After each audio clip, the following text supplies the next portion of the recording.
Bon, ben, je vais aller chercher une autre image sur le web.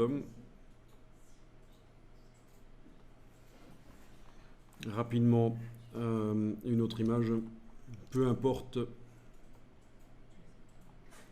peu importe la dimension, peu importe le sujet. Vous l'enregistrez dans le dossier et vous l'ouvrez dans Photoshop.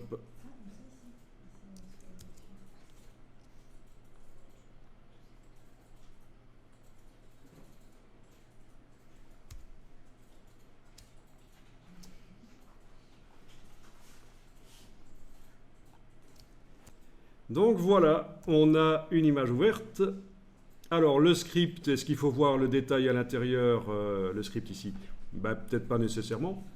Vous pouvez ne pas voir le détail. En tout cas, il faut cliquer sur lui et il va falloir l'enclencher avec le bouton lecture. Et dans la palette des calques, ça va créer les choses qu'il faut.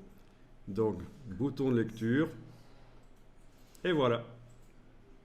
Ben, c'est une fraction de seconde, oui, hein. Là, ça a dû prendre un dixième de seconde. Donc, ça a créé le calque avec tout ce qu'il faut. Et bien sûr, l'accentuation, le passe haut, le filtre passe haut actuellement est à 10 pixels, ce qui ne convient peut-être pas pour cette photo. Je double-clique sur la loupe pour afficher la photo à l'échelle 100%, puis je vais régler l'accentuation, la force du passe haut, en double-cliquant sur le mot passe haut ici. Voilà. Et vous regardez derrière ce que ça donne. Mais oui, hein. Chaque image va avoir besoin d'un réglage différent.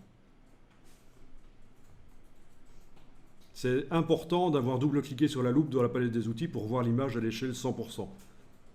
Sinon, on ne sait pas vraiment juger de la qualité, on ne règle pas l'accentuation en étant en zoom arrière.